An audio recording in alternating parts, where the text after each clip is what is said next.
G'day and welcome to ReDriven. Now, before Teslas came along, the Toyota Prius was the car that you bought if you wanted to announce to everybody around you that you cared about the environment or that you're a bit of a tight ass when it comes to paying for petrol.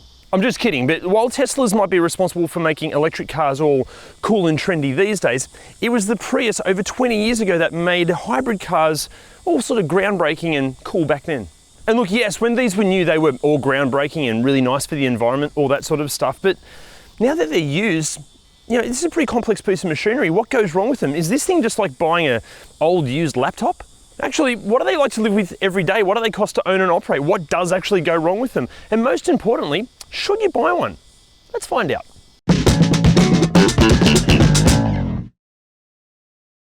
Now, before we get deep into the Prius, I need to mention that in this video, we're going to be focusing on the Australian variant of the third generation XW30 Prius. But if you're not watching this from Australia, don't fret or panic because everything we're going to be going over, it should relate to Priuses in your local market. Priuses? I think it's Priuses. Also, to keep this video as objective as we possibly could, we've reached out to multiple Prius owners groups. We've spoken to Toyota specialist technicians that specialize in hybrid vehicles. We've trawled through what feels like hours of customer survey satisfaction reports and reliability reports. So this video is basically the culmination of all of that information. Now, this third generation Prius started production way back in 2009, and here in Australia, we received it in primarily two different trim levels. But for an overview of the third gen Prius, here's me doing a voiceover with some, montage of B-roll. Following on from the hugely successful Gen 2, the third generation XW30 brought with it new tech like variable driving modes, intelligent parking assist, and a solid dose of safety tech. All of which we will chat about more in a moment. Plus, Toyota refined and improved the now larger power plant, increasing its output by more than 20% over the previous generation, while the hybrid drive system remained relatively unchanged, resulting in still very impressive fuel economy figures. Again, we'll chat more about this in a moment. This generation saw a mid-life update in 2012, receiving a light styling refresh, an update in the tech on offer, and it improved the ride and handling characteristics, while a plug-in hybrid variant was available in selected markets. And look, obviously we'd love to go over every specific detail of every variant and upgrade of the Prius, but that would just take hours. The thing is, but we've gathered all of that information and we've popped it in our handy and free ReDriven cheat sheets. Our cheat sheets are invaluable as they provide a full breakdown of the car's model range, its common problems, what you need to look out for before handing over your hard-earned cash, how much of that cash you should be handing over, and so much more. Check it out at redriven.com or in the link below. Now guys, if you already own a Prius or you're like a Prius expert and you've noticed in this video that we've missed something major, please let us know in the comments. Obviously, look, we're going to do our best to cover as much as we can in the video, but yeah, if we miss something, let us know in the comments. Okay, so how's the exterior? Well, look, from a design aspect, for me, it's a very wheels-reliant car. What I mean by that, like these are the smaller 15-inch wheels, and for me, it just looks a bit geeky and a bit nerdy, but not in the cool way. But later on in the life cycle, they received a 17-inch wheel, and that improves the looks out of sight. They look pretty good. Actually, you know what? When we were doing the research on this car, we may have stumbled on some sexy images on the internet. Here, I'll show you. Look, I know that sort of thing isn't everyone's cup of tea, but for those of us that are a little bit more adventurous, I think it looks pretty tasty. Look, overall from a design perspective, I know many of you are going to laugh at me about this, but I think it's a pretty attractive looking car. I like the fact that it's different enough to kind of stand out a little bit and go, hey, I'm not like you, but at the same time, it's not so left of center that it's going, I'm completely crazy and bonkers. Also, it's aging quite well. I think this looks good for its age. Some of the other hybrids and even EVs from this era and a little bit later, they're not aging nicely at all. This, good. Okay, things to look out for if you're in the market in terms of the exterior. Look, like any car, look for accident damage and sketchy repair work. Look, most Priuses spend their lives in built-up metropolitan areas, so you're probably going to see, a couple of little trolley dings here and there and just some impact from life, and that's fine. If anything, a couple of little dents and scratches can give you a bit more bargaining power when you come to actually buying the car. But if you see any major damage, like it's been hit by like a delivery truck or a shopping centre car park, something like that, and the panel gaps don't match up, or the paint's looking a bit sketchy, or there's signs of overspray under the engine or in any of the air vents, don't buy that car. Also, look, this might be generalizing a little bit, but the Prius isn't exactly the go-to car for performance car fans. Generally, it's the go-to car for people that have no interest in cars or driving whatsoever. The problem with that is, For people that have no interest in cars and driving, they can have no interest in their driving ability, which means they're more prone to hitting things occasionally. So therefore, make sure you check the wheels for any signs of gutter rash or damage. Like a little bit of gutter rash here and there is completely fine, but if there are any like big gouges out of the wheels or out of the tires, it's a good sign that the owner's a bit of a shit driver and they might have hit a gutter or something kind of hard. And that can lead to suspension damage. So yeah, check the wheels. If they're smashed up, don't buy the car. Now the Prius can suffer from a few common faults and problems, but we'll cover those in a little bit. Okay, so how's the interior? Well, from a design aspect, it's almost like the 90s having an attempt at what the future is going to look like. It's all kind of swoopy and modern, but at the same time you can tell this isn't the future. Mainly from the plethora of buttons that are carpet bombed through the center console here, and the fact that the screen is quite small and there's some funky little LCD graphics up the top there. It's kind of cool in like a 90s retro way. But a bit of a negative, while that screen looks pretty funky when you're at a standstill, when you're driving, actually using it can be a bit confusing. You can obviously sort of configure it to what you want, and these touch buttons with the 3D effect is really, really cool, but yeah, it's not the most intuitive to use. But on the flip side, a positive, being a Toyota, all these buttons, they still feel really nice to use. The tactility is quite nice, enjoyable. Now, many of the materials used in here are recycled, which is great for the environment, but they are quite scratchy and hard, and also because they're quite scratchy and hard over time, I don't know if you can hear that. Yeah, it's all getting a little bit squeaky, and when you're driving a little bit rattly, there's a bit of a rattle coming from up here as well. So yeah, it's good for the environment, but at what cost to your hearing? As far as other wear and tear goes, look, the seats are aging really, really well. The vinyl, this can't be leather, I don't know what this is, but around both the driver and the passenger side doors, this is kind of getting a bit loose and a bit gross around here. The steering wheel has gone all glossy, but not just kind of where you hold it, but like the entire steering wheel has gone extremely glossy and smooth. So wear and tear wise, like this is this gentleman's daily driver. It has got quite a few kilometers on it and it's getting a bit old. It's aging okay. Now, ergonomics wise, look, all the buttons are in exactly the right place. It's really easy to use, everything feels nice. The seats, I personally find these seats really comfortable, but in the research we did, a lot of people find these seats really uncomfortable. So if you are in the market to buy one of these, make sure you go on a long drive and see how the seats feel, because nobody wants a numb bum. Now in the back seat, I'm exactly the same height as Will Smith. This is in my driving position, and there's loads of space back here. It's actually quite palatial, and it feels airy and spacious because the materials used are all nice and light, and the glass house is quite large. Plus, there's not much of a transmission tunnel either, so even if you're sitting in the middle, it's not hugely uncomfortable. Excellent amount of space in the back. As far as wear and tear goes in the back, again, this is this gentleman's daily driver, but you'd never know. The wear and tear is fantastic. The seats feel, I'm not going to say new, but really, really good. Although some of the paint, some of the silver paint on the door cards here is coming off a little bit, but it feels good, feels nice. Scratchy plastics, but besides that, good.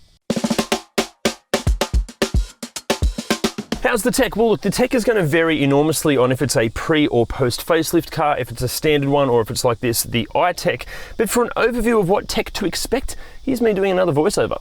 Standard equipment includes keyless entry and start, electric lumbar adjustments for the driver's seat, steering wheel controls for the air conditioning, audio and your mobile phone, a 7-inch VGA colour screen, a head-up display, an 8-speaker stereo, plus a high-contrast electronic display mounted high in the centre of the dash.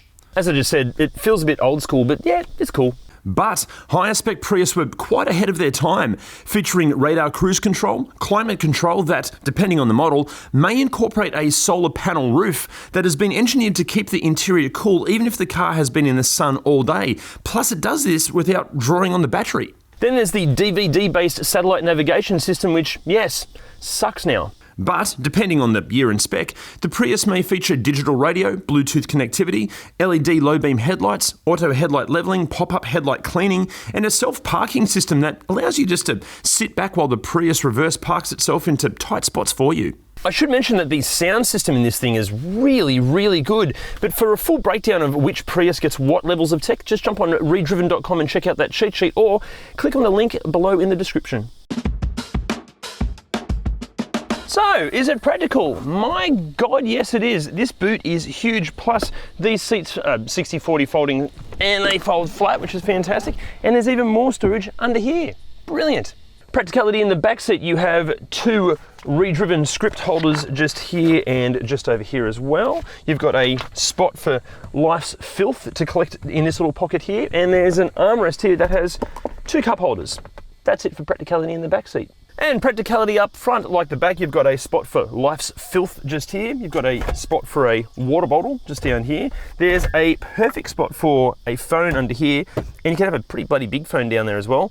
Another spot for drinks up here and drinks here, and this also flips up, and there's stuff here, and there's also a little tray here.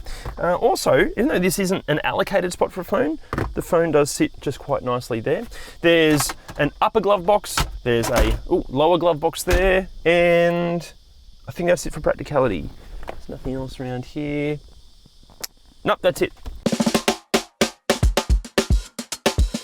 Okay, so what goes wrong with the Prius? Look, we're going to cover the mechanical stuff in a second, but let's start with the exterior.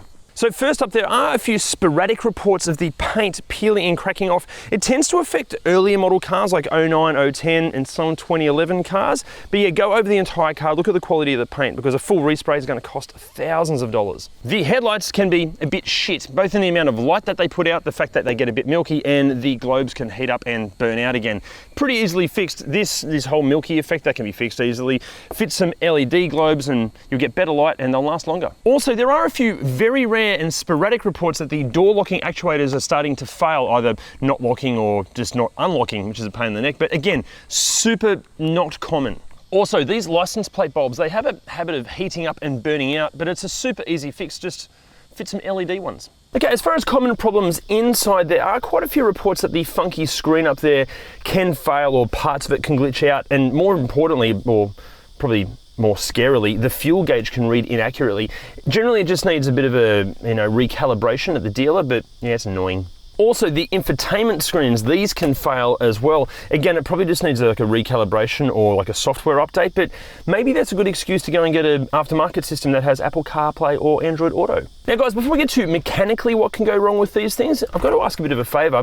Can you hit the like, subscribe and bell buttons, and can you share this video and spread the ReDriven name as much as you possibly can? We love making this car content for you guys, but the only way we can do that is with your support. So yeah, if you haven't hit those buttons or shared ReDriven, please do, because we just want to keep making these videos. Okay, so mechanically, what goes wrong with the Prius? Well, see, the thing is, I'm not a mechanic, so I'm just not qualified to tell you. But Jim is. Okay, let's start with the engine. The 2ZR FXE is statistically a very reliable engine. But some of the problems you might see are head gasket and overheating issues. Now, in some cases, this is attributed to a faulty electric water pump. But typically, that electric water pump failing will log a fault code before there's an overheating event. We have seen some faulty fuel injectors, and we've seen some EGR valve problems as well. And in poorly serviced examples, we have seen some oil consumption issues. But I just want to emphasise, these are not common problems. Transmission-wise, the CVTs are really reliable, and compared to some other manufacturers, the Toyota CVTs are actually the most reliable ones out there. And the big thing you're all wondering about, the batteries, actually also very reliable. But they do have the occasional failed cell or corroded connection, and in some cases they can overheat because of a failed cooling fan, and in some cases it's the vent where the fan is getting covered up that causes an overheating problem. In the unlikely event that the battery does fail, I'm reliably informed that here in Australia, some Toyota dealerships are offsetting some of the labour costs to change a battery with the money that Toyota gives them for the recycled battery. Having said that, and it varies between models, but the cost of having a battery replaced here in Australia is about $3,500. The likelihood of that battery failing does increase as the vehicle gets older, but I should emphasise, right now, it's really not a common problem. So is it safe? Well, look, the Prius did receive a full 5-star NCAP safety rating when it was first launched, but that was a while ago, back in 2009.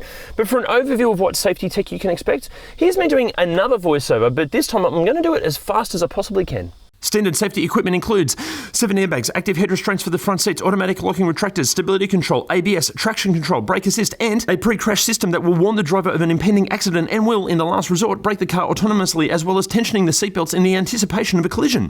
While other optional features that may be fitted as standard depending on the year and spec include a reversing camera, parking sensors, LED taillights, and dynamic radar cruise control. Again, for all the details of which Prius receives what safety tech, just jump on ReDriven.com and check out that cheat sheet. So, what's it like to drive? Well, let's do the negatives first. Look, I know this isn't trying to be a performance car in any way, shape or form, but Just some more steering feel would be nice, because it feels like there's no actual physical connection between this wheel and the front wheels. Obviously the steering wheel does turn the car, but it's just so overly light and vague. Also, thanks to all the hard plastics in the interior and the fact that the car is getting a bit old and many kilometres on it, it rattles a lot. There's a lot of rattles going on, like obviously especially over a bumpy road. This gets a bit annoying, especially because the car's so quiet. There's hardly any wind, road, or obviously no engine noise, and especially when it's in electric mode where it's basically silent, all the rattles become very prevalent very quickly. But the positives, well, the transition from like normal petrol engine to electric is seamless. It's actually something that even a lot of modern hybrids can't match. Toyota nailed this from the start, and even after many years and thousands of kilometres, this thing is still really well sorted for that. The ride quality is still excellent. It absorbs all these bumps really well, super comfy. It even handles kind of nicely. Obviously the Prius isn't fast, it was never meant to be fast, but there's enough power there for overtaking and around town. It does the job just fine. It's not scarily slow by any means. Even the CVT transmission, which I'm normally not a fan of, it really suits the Prius. It suits this drivetrain really nicely. It's so smooth in its transitions. It still sounds a bit whiny occasionally, you get used to that, but yeah, it all works. Visibility out the front is really good. It's super easy to judge in any kind of tight scenarios, but there is a bit of a massive blind spot over the old shoulder there due to its funky styling. So look, overall, what's it like to drive? Well, it does exactly what it's meant to do. This isn't an inspiring or involving car by any means, but it still just nails that whole effortless, comfortable driving experience.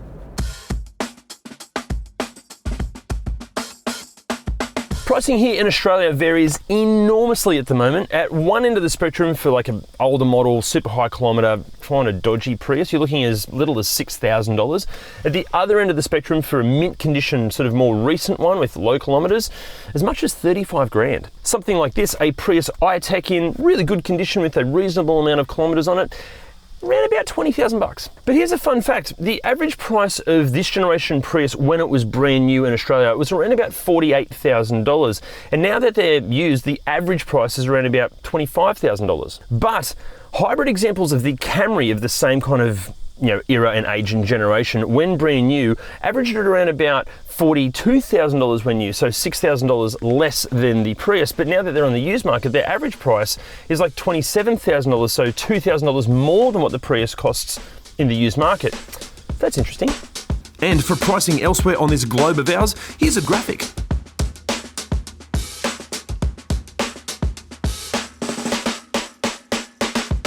Toyota claim a fuel consumption figure of 3.9 litres per 100 kilometres on the Prius, but this particular car is seeing 4.9, so not too bad. Toyota offered a 3-year, 100,000 kilometre warranty on all Priuses, which means these are all well and truly out of warranty now, and servicing is recommended at a very regular 6 months or every 10,000 Ks. But Toyota do have a fantastic reputation for reliability, and their support network is unparalleled. Probably why so many taxi drivers and Uber drivers drive these things. Okay, so should you buy one? Look, I'm going to let you in on a little bit of a secret here. Before we started researching this video, I had little to no interest in the Prius whatsoever because I'm really into performance cars and anything that will take me deep into the wilderness. But with petrol now costing more than Bitcoin and our authorities' enthusiasm to stop us having any kind of fun when driving, my God, these do make sense. I feel almost dirty saying this, but yes, you should buy a Prius. Even when they're used, these are awesome. Look, the Prius isn't trying to be a performance car, yet it is still genuinely enjoyable to drive. And look, yes, maybe that's because you know deep down that you're not hemorrhaging cash with each passing kilometre. It's filled to the brim with a decent amount of tech and fit a head unit with Apple CarPlay or Android Auto, and you're going to have all the tech you'll ever really need in a car. It's still impressive in terms of its safety offerings. It's incredibly practical for a car this size. With the right wheels, it can look great. And being a Toyota, if it receives the recommended levels of care and attention, it might just outlast humanity. Plus, you won't have to worry about the range anxiety that comes with electric vehicles. And many out there argue that buying a used hybrid is actually better for the environment than buying a brand new EV because, you're essentially recycling an entire car. But the right used Prius, especially these days, absolutely nails it. Guys, thank you so much for watching, and as always, what did you think of the Prius? Let us know in those comments, and remember, can you please hit those like, subscribe and bell icon buttons and share the video and share the ReDriven name as much as you can, because all of that helps us grow and helps us make more content for you guys. See you next time. Now that they're used and getting on, yeah, that was so close. Come on, here we go. Now that they're used and getting a few years old, that makes no sense. Here we go. Right, cool. Okay, let's start with the engine. The two, good start. And we've also seen some EGR valve problems. And I'm rushing, sorry. This is the one, watch. But they do have the occasional corroded, okay. But they do have the occasional brain conniption. The go-to car for those that, sorry, something in my eye. That was killing me. Requires some polishing up with some quality aftermarket fucking car care products, you dickhead. Here we go. Globes can burn out and heat up and blow out and burn out. I'll get this right, here we go. I'm reliably informed that Toyota in Australia is offsetting some of the labour costs of renewing the battery with some of the exchange. Don't know where that goes. Okay. Some Toyota dealers are offsetting some of the labour costs with some of the... What? What are they exchanging it with? It's not an involving or an inspiring car by any means, but it does exactly what it's meant to do. It provides an efficient and, what is it?